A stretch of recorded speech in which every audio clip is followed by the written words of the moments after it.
Double audience au ministère des Affaires étrangères ce lundi. Le chef du département a reçu successivement le chargé d'affaires du Qatar au Tchad et le nouveau représentant du PAM au Tchad. Vous aurez les détails dans un instant. Et puis la session ordinaire budgétaire de la CEMAC s'est ouverte ce lundi au Palais de la Démocratie. Les travaux ont été présidés par visioconférence. Et ensuite au ministère de l'Éducation nationale et de la promotion civique, un protocole a été signé. Le protocole prévoit la construction de 109 châteaux d'eau dans les établissements scolaires de la capitale. C'est tout pour le sommaire, mesdames et messieurs. Bonsoir et merci de nous rejoindre sur Télé-Tchad. Il s'est ouvert ce matin au Palais de la Démocratie la session ordinaire budgétaire de la Communauté économique et monétaire des États de l'Afrique centrale, CEMAC. C'est le président du Parlement, CEMAC, qui a présidé les travaux par visioconférence. Les parlementaires de la communauté élaboreront le budget de l'institution, mais sera adopté au mois de février 2021. Les précisions de cette session avec Youssouf Abdrahman. Malgré la crise sanitaire mondiale causée par le coronavirus, le Parlement de la Communauté économique et monétaire des États de l'Afrique centrale, CEMAC, s'est réuni en session ordinaire budgétaire par visioconférence. C'est une session qui regroupe les parlementaires des 6 pays membres de la CEMAC, à savoir le Cameroun, le Congo-Brazzaville, la République centrafricaine, le Gabon, la Guinée équatoriale et bien entendu le Tchad. C'est le vice-président du Parlement de la CEMAC et chef de la délégation tchadienne, Mamad Ali Kosso, et ses 4 collègues qui ont participé à cette visioconférence. Au cours de cette session, le budget sera élaboré avant d'être examiné et adopté en février 2021 à la première session ordinaire de l'année. À l'ouverture des travaux, le président du Parlement de la CEMAC, le Camerounais Larion Eton, a salué les efforts du gouvernement tendant à renforcer les stratégies de riposte contre la COVID-19. Selon cette personnalité, la pandémie a bouleversé les différents secteurs de la vie publique de la sous-région CEMAC. Hilarion Eton a souligné que cette crise sanitaire a porté un coup dur à la circulation des personnes et de leurs biens dans l'espace CEMAC en compromettant les efforts multiples des États membres. Je le disais en titre, le ministre des Affaires étrangères, ambassadeur Amin Abbas Siddique, a reçu successivement ce lundi matin le chargé d'affaires du Qatar au Tchad et Jean-Claude Djibidar, nouveau représentant du programme alimentaire mondial au Tchad. Les précisions avec Amathia Abbas. Avec le chargé d'affaires de l'État du Qatar au Tchad, Mohamed Al-Kahtani, les échanges ont porté sur le renforcement des relations de coopération entre les deux États. Le diplomate qatari est aussi porteur du message écrit de son ministre des Affaires étrangères à son collègue tchadien, l'ambassadeur Amin Abbas Siddique. Jean-Claude Djibidar, nouveau représentant du PAM, Programme alimentaire mondial au Tchad, est la deuxième personnalité à être reçue par le chef de la diplomatie tchadienne. Jean-Claude Djibidar est venu ce lundi après-midi remettre au chef de la diplomatie tchadienne sa lettre l'accréditant comme nouveau représentant du programme alimentaire mondial au Tchad. Étant le nouveau représentant du programme alimentaire mondial, nous avons bien sûr parlé de ce que mon agence fait dans ce pays pour supporter, aider le gouvernement dans ses initiatives. Et nous avons parlé de beaucoup de choses intéressantes sur le plan professionnel, mais aussi nous avons échangé sur la situation dans le monde.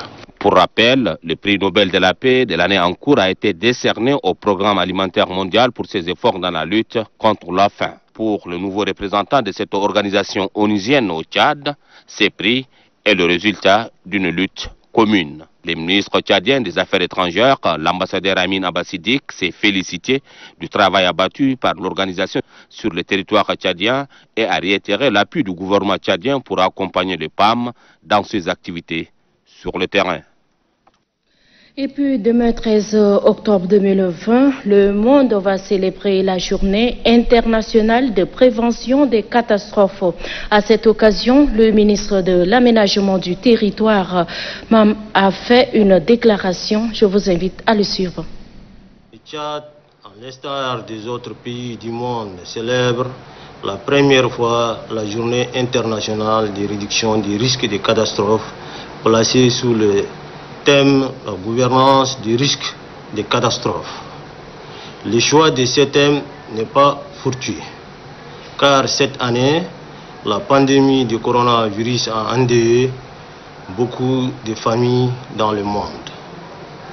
En outre, notre pays, le Tchad, a enregistré ces derniers temps des crises alimentaires, nutritionnelles, sanitaires et humanitaires, des inondations et des sécheresses. Mesdames et messieurs, en effet, l'impact des catastrophes, à la fois en termes de fréquence et d'ampleur, a augmenté à l'échelle mondiale durant les 3 décennies. Au Tchad, en 1988, des inondations ont été enregistrées dans une dizaine de régions affectant 47 000 personnes environ, celle de 2012 généralement appelée inondation d'Indiamena, est l'une des plus grandes inondations qu'a connu le pays. Le bilan a été très lourd. 17 régions touchées, 255 719 hectares de cultures inondées et une dizaine de milliers de maisons écroulées. Quant à la sécheresse, ces grands épisodes reviennent de manière cyclique et touchent l'ensemble des pays. Leur fréquence des retours devient de plus en plus réduite au niveau de la bande sahélienne, notamment celle de 2004, 2009 et 2011, qui ont affecté plus de 2 500 000 habitants. Sur le plan sanitaire, le paludisme est la première cause de maladies et de mortalité des enfants de moins de 5 ans en 2016. Plus de 1 million de cas ont été notifiés. Les données de 2011 ont indiqué 528 528 cas et plus de 1220 décès, soit 0,2%. À l'instant, le ministre de l'administration du territoire, Mahamat Ismaël Chaïbou. Au ministère de l'Éducation nationale et de la promotion civique, le ministre Aboubakar Asidik Choroma et le président de l'association d'aide humanitaire ont signé un protocole d'accord. Ce protocole d'accord prévoit la construction de 109 châteaux d'eau dans les établissements scolaires de la capitale. C'était en présence de l'ambassadeur de la Turquie au Tchad. Les précisions avec Moussa Mbodou. Signature au bas du document, échange de paraphères. Par ces gestes, le protocole d'accord pour la construction des châteaux d'eau est officiellement scellé. Il est conclu entre le ministère de l'Éducation nationale et l'association Aide humanitaire UDA. Ces protocoles d'accord prévoient la construction de 109 châteaux d'eau dans les établissements scolaires de la ville de N'Djamena. L'eau, une denrée importante dans les établissements scolaires, c'est ce qui fait dire au président de l'IDEA, Moustapha Yaldus, que ce protocole qui intervient dans ce contexte de pandémie de coronavirus a tout son pesant d'or. Un avis partagé par l'ambassadeur de Turquie au Tchad. Grâce à ce projet, il n'y aura pas d'école sans eau au Tchad. Les jeunes arbres, c'est-à-dire les élèves du Tchad, auront facilement accès à l'eau et de nombreuses graines germeront dans les écoles du Tchad. Fruit de la coopération agissante entre la République de Turquie et celle du Tchad, les 109 châteaux d'eau, une fois finalisés, seront d'une grande utilité pour les élèves, précise le chef de département de l'Éducation nationale. À travers cet accord, l'EDA va construire 109 châteaux d'eau dans les établissements publics, il faut le dire. Cela vient au moment où le ministère de l'Éducation nationale et nos établissements ont besoin de l'eau, surtout dans le cadre de lutte contre le Covid-19. Outre les 109 châteaux d'eau à réaliser, l'association Aide humanitaire IDEA, une organisation caritative turque, a son actif plus de 2000 forages sur l'ensemble du territoire national. Sachez également que le ministre de l'Agriculture, Abdoulaye Ndiar, et le directeur adjoint de la FAO ont signé également ce lundi, ont organisé autant pour moi une conférence de presse à la faveur de la journée mondiale de l'alimentation prévue pour le 16 octobre prochain. Cette conférence est placée sous le thème « Cultiver, nourrir, préserver ensemble ». Reportage Mahamat Omar Moursal. L'alimentation, ces volets, retient particulièrement l'attention des Nations Unies qui ont institué le 16 octobre, Journée mondiale de l'alimentation. La célébration de l'édition 2020 est couplée avec le 75e anniversaire de l'Organisation des Nations Unies pour l'alimentation et l'agriculture, FAO. Pour marquer cette journée, les ministres de l'Agriculture, les représentants de la FAO et le directeur adjoint du PAM ont animé une conférence de presse. Des questions liées aux stratégies à mener pour faire face aux multiples crises et rendre le système alimentaire plus résilient et plus robuste étaient au centre des échanges avec la presse. Les représentants de la FAO, Mahamadou Mansour Ndiaye, saluent les efforts fournis par le gouvernement tchadien dans le cadre de l'atteinte des objectifs fin zéro d'ici 2030. Pour le directeur adjoint du PAM, Eric Perdizon, le Tchad qui était classé en 2019 troisième sur 193 pays touchés par la faim, a fait des progrès remarquables grâce au leadership du maréchal du Tchad, Idriss Déby Itno, président de la République. Les ministres de l'Agriculture rassurent les partenaires de l'engagement du Tchad dans l'atteinte des objectifs du développement durable. Pour mettre en œuvre le programme politique du maréchal du Tchad, Idriss Déby Itno, président de la République, chef de l'État, qui fait de l'agriculture, du développement du monde rural et de la politique alimentaire, un des axes majeurs du programme politique. Commémorée dans ces contextes de Covid-19, cette journée permet également de mener des stratégies pour préserver l'accès à des aliments sûrs et nutritifs. Hier, 11 octobre, c'est la journée internationale de la petite fille. Pour marquer donc cette journée, le ministre de la Femme et de la Protection de la petite enfance donne l'occasion à une petite fille de réaliser ses ambitions. Suivons ce scénario avec Idriss Oumar Idriss.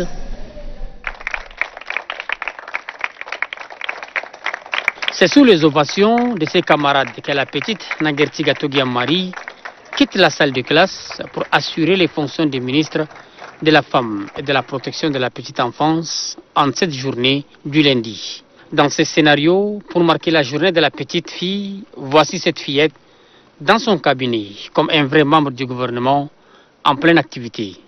Des paraphères bien rangés n'attendent que signature ou éléments d'appréciation. C'est le quotidien de tout ministre. Dans la même journée, tel que consigné dans l'agenda, la ministre de la Femme, la petite Nagertiga Togiamari, reçoit en audience la représentante de l'UNFPA au Tchad. Les échanges entre les deux personnalités sont axés sur les droits et les devoirs des enfants dans la société.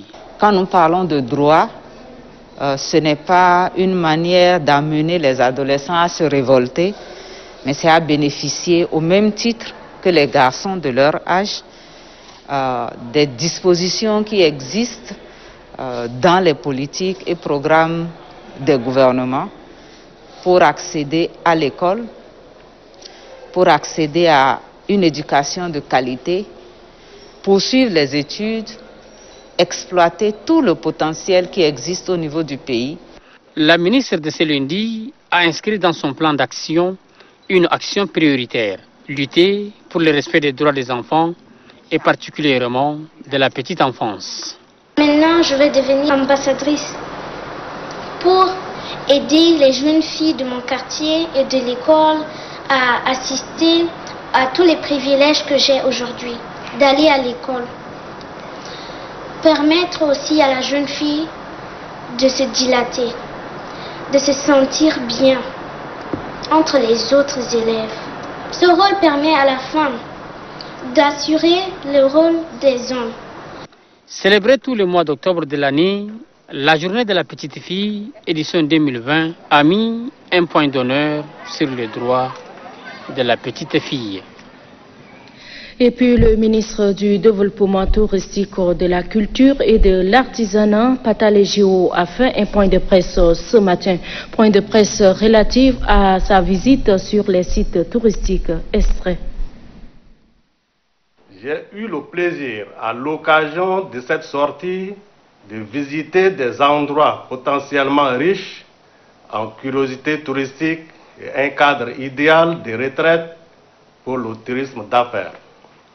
La visite de ces deux lieux, hautement touristiques, aujourd'hui réduits en peau de chagrin, nous a permis de constater de visu la situation catastrophique, désastreuse et pitoyable dans laquelle ils vivent désormais. En effet, le rocher de Dandi et la station touristique de Dougia sont frappés doublement par des cas de force majeure qui s'imposent à eux. Ils sont pratiquement fermés depuis 2016 à cause de l'insécurité causée par les illuminés de la secte de Boko Haram et plombés définitivement dans la pandémie de la Covid-19.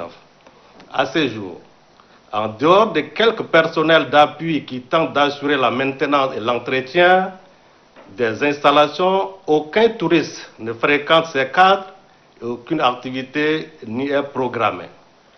Bientôt 5 longues années de silence des cimetières dans ces lieux de vie où l'ambiance était forte. Il va de soi que la situation est redevenue normale grâce au haut fait d'armes de nos vaillants soldats, avec à leur tête le chef suprême des armées, le maréchal du Tchad, Idriss Déby Itno, qui a lancé la colère de Boma. Il est aussi une évidence que l'on doit apprendre à vivre avec le coronavirus. C'est pourquoi j'ai encouragé les responsables du Rocher de Dandi et ceux de la station touristique de Dougia à développer des stratégies communes en synergie avec les techniciens de mon département afin de peaufiner des propositions concrètes pour la relance des activités touristiques sur ces sites. C'est ensemble qu'on pourra relancer le tourisme et redonner du sourire aux acteurs de ce secteur qui traversent une période difficile de leurs activités. L'inspecteur général du ministère de l'économie, de la planification, du développement et de la coopération internationale a installé ce lundi les nouveaux membres du Fonds national de développement des statistiques dans leurs nouvelles fonctions. La nouvelle équipe dirigeante doit s'investir pour la réussite de sa lourde mission. Farel Adi. Nommé le 8 octobre dernier à la tête du Fonds national de développement de la statistique, la nouvelle équipe prend officiellement fonction. Connaissant les qualités du nouveau directeur du FNDS, Abdoulaye Bar Bachar, l'inspecteur général du ministère de l'économie, représentant le ministre, invite son collaborateur à mériter davantage cette confiance placée en lui par les plus hautes autorités du pays. Monsieur le directeur général, votre nomination à la tête de ce fonds n'est pas un fait au hasard. La mission qui vient d'être confiée par ce décret n'est pas une chose facile, mais plutôt une mission qui requiert de vous et l'équipe qui vous accompagne une entière disponibilité, le travail bien fait, l'obligation de résultat. Pour la réussite de cette mission, le directeur général du FNDS compte sur la franche collaboration des membres de son équipe. Je voudrais, au nom de l'équipe qui m'accompagne, remercier les plus hautes autorités pour la confiance qui est placée en nous. Pour remplir ces défis, ça nécessite notre engagement. Aussitôt installé dans ses nouvelles fonctions, le responsable du FNDS tient une réunion de travail. L'accent est mis sur une prise de conscience et de responsabilité pour la traduction en actes de la politique gouvernementale visant à faire des statistiques des véritables outils de développement. Pour une rentrée scolaire sans violence, ce lundi, les membres de l'organisation des Amis de la Réflexion et de la Paix sensibilisent les établissements, les élèves des établissements scolaires de la capitale. Ce matin, les membres sont descendus à l'école élite de Sabangali dans la commune du 8e arrondissement. Reportage Omar Ibrahim. Cultivons la paix dans nos établissements scolaires. C'est sous ce thème que l'Organisation des Amis de la Réflexion et de la Paix, OARP, place cette campagne de sensibilisation dans les établissements publics et privés pour une rentrée scolaire sans violence. Pour atteindre leur cible, les membres de l'Organisation des Amis de la Réflexion et de la Paix sont allés à la rencontre des élèves de l'établissement scolaire élite pour échanger sur les questions inhérentes à la paix en milieu scolaire. Selon le président de l'OARP, Mohamed Hamadi Fajadine, la culture de la paix passe par la tolérance, le pardon et l'amour. C'est pourquoi il invite ses petits frères et sœurs à cultiver cette paix pour une vie harmonieuse. Le panel, composé des membres de l'organisation, a également sensibilisé les élèves sur la cohabitation pacifique. Cette journée de sensibilisation pour une rentrée scolaire sans violence est marquée par des jeux questions-réponses et un sketch sur les violences en milieu scolaire dans les soucis de mieux passer le message. Demain c'est maman, le lendemain c'est maman. Finalement, toi, qu'est-ce que tu veux nous dire par là? Le 20h se poursuit un atelier de formation des formateurs à l'intention des jeunes issus des 10 communes de la ville de N'Djamena. C'est ouvert ce matin. Objectif, inciter ces jeunes à se faire enrôler dans le respect strict des gestes barrières en cette période de révision du fichier électoral. Les précisions avec Kaliaka Boutna. Une semaine après sa rentrée politique, couplée avec l'installation des membres de son comité directeur, le rassemblement de jeunes du mouvement patriotique du salut forme les responsables de son bureau national et ceux des communes d'arrondissement de la ville de N'Djamena sur la révision du fichier électoral en période de Covid-19. Il s'agit pour le RJMPS de les doter des aptitudes et entrer aux mesures préventives afin que ceux-ci sensibilisent à leur tour d'autres jeunes à se faire enrôler dans le strict respect des gestes barrières. Pour cette cause, le RJMPS a fait appel à des experts en la matière. C'est une pandémie qui n'a échappé à aucun pays, à aucun continent. C'est pourquoi on l'a défini comme une pandémie qui est différente de l'épidémie, qui est une resurgence d'une maladie dans une zone localisée. Alors que le virus est par définition une pandémie, ça veut dire que c'est tous les continents qui sont atteints. Le président du comité d'organisation, Chérif Alati, a rappelé le caractère important de la tenue de cet atelier. À ces assises, nous devons nous atteler à mettre en place une structure de sensibilisation et d'information relative à cette pandémie au profit de nos militants. Idriss Abdoulaye Kalakala, président national du RJMPS, a laissé entendre que le RJMPS est déterminé à inciter les jeunes tchadiens à se faire recenser tout en préservant leur santé. Sujet de la santé de nos militants et militantes d'une part et de notre détermination à faire enregistrer le maximum de tous militants et militantes d'autre part. Ayons pris l'engagement d'organiser une formation des formateurs à l'effet de descendre sur le terrain dans une condition de sécurité absolue, apporter d'informations à faire enrôler nos militants jeunes sur les listes électorales. Une fois formés, les participants à cette session de formation effectueront des descentes sur le terrain en vue de sensibiliser les autres jeunes sur les précautions à prendre contre la Covid-19 pendant le recensement électoral. Une autre délégation conduite par Amsadene Maïdé Gata s'est rendue à Mourtchad, chef-lieu du département de Kalaïd, pour sensibiliser sa base. La Tchakvi Pabam est désirée. À Kalaïd, chef-lieu du département de Mourtchad, la délégation du bureau politique national du MPS est accueillie à l'entrée de la ville par les autorités administratives, militaires ainsi que la population dans sa diversité. Bains de foule et parades motorisées qui conduisent la délégation à la résidence du préfet du département de Mourtchad. Tout en présentant ses gratitudes à la population pour l'accueil chaleureuse, la chef de mission du département de Mourtchad, Amsadine Maïdé Ngata, a relevé que la mission vise à appuyer la CENI dans l'opération d'enrôlement des électeurs.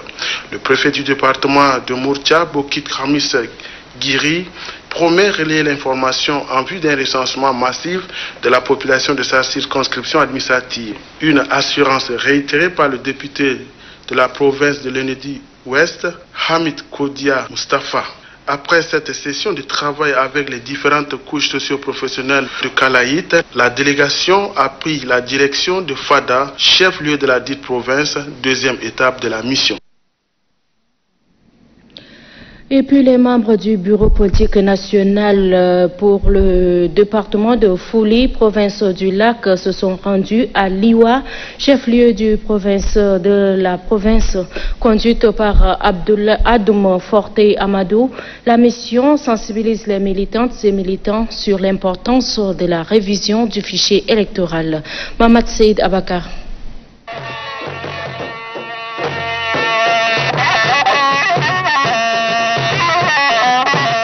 Accueilli à Liwa avec tous les honneurs dus à son rang, Adoum Forte Amadou, membre du bureau politique national BPN du MPS, accompagné d'une forte délégation, est dans ce fief du mouvement patriotique du Sali pour un seul objectif, celui de sensibiliser la population de ce jeune département de la province du Lac pour un recensement massif afin de voter le moment venu en faveur des candidats du mouvement patriotique du Sali et remporter les élections comme par le passé. Nous demandons à tout et chacun de vous de prendre toutes les dispositions nécessaires pour se faire enrôler afin de prendre le destin de votre département en main.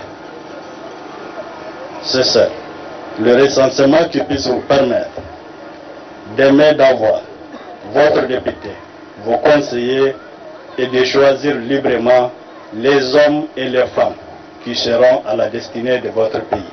Les meetings de sensibilisation des militants et militantes du département de Fouli a vu une forte mobilisation des membres du conseil provincial du MPS du Lac, avec à leur tête le secrétaire général provincial Abakar Adoum Bodoumbami et les membres du BPN pour le département de Mamdi, Hadjawa Adoum Bodoumbami. Une mobilisation qui présage la victoire du MPS selon Adoum Forte Amadou. Pour cette campagne de sensibilisation, le membre du BPN et la délégation qui l'accompagne se sont rendus aussi dans la commune de Kiskira, située à 15 km de Liwa.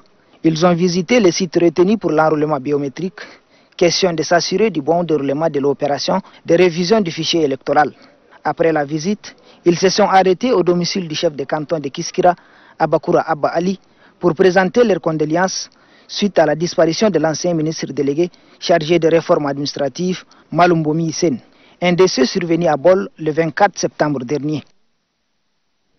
D'une mission à une autre, cette fois-ci c'est celle conduite par la députée Mansoura Hamid Nouri qui se trouve à Kouba, Olanga, dans la province de Borkou. Vareladi. Dans le département de Kouba-Olanga, province du Borkou, la députée Mansoura Hamid Nouri, membre du bureau politique national du MPS, à la tête d'une délégation, est venue mobiliser et sensibiliser la population par rapport à la révision du fichier électoral. L'élu de Kouba-Olanga voudrait par ce déplacement susciter un enrôlement massif des citoyens, ce qui passe par la sensibilisation. La députée Mansoura Hamid Nouri invite ainsi la population, en particulier les jeunes qui ont atteint la majorité électorale, à se faire recenser et avoir leur carte d'électeur, une pièce qui, selon elle, donne droit au vote. La députée demande à la population du Borkou d'être un modèle en se faisant enrôler et voter le candidat de leur choix le moment venu. La mission a eu également à apprécier le travail fourni par la CENI départementale de Kouba-Olanga. Cet appui nous a permis de mettre le bouchon double afin d'atteindre le dernier électeur du département de Kouba. Nous avons commencé avec, certes, un petit retard. Nous avons au moins 5 communes. Mais pour le moment, je crois que nous allons aller très rapidement avec le temps nous a imparti. Je crois que nous allons rattraper le gap. La députée Mansoura Hamid Nouri a été appuyée dans son intervention par les autres membres de la délégation. Ils ont invité les jeunes à accomplir leurs devoirs civiques. Une autre formation politique, Action pour la République, la démocratie et le développement, tient depuis ce matin à la Bibliothèque nationale son 3e congrès. Les travaux du dit congrès, qui doivent s'achever par la mise en place d'un nouveau bureau politique national et la révision des textes de base, ont été ouverts officiellement par le président national Abdoulaye Mbodou. Pour les précisions, avec Kadnova Théophile.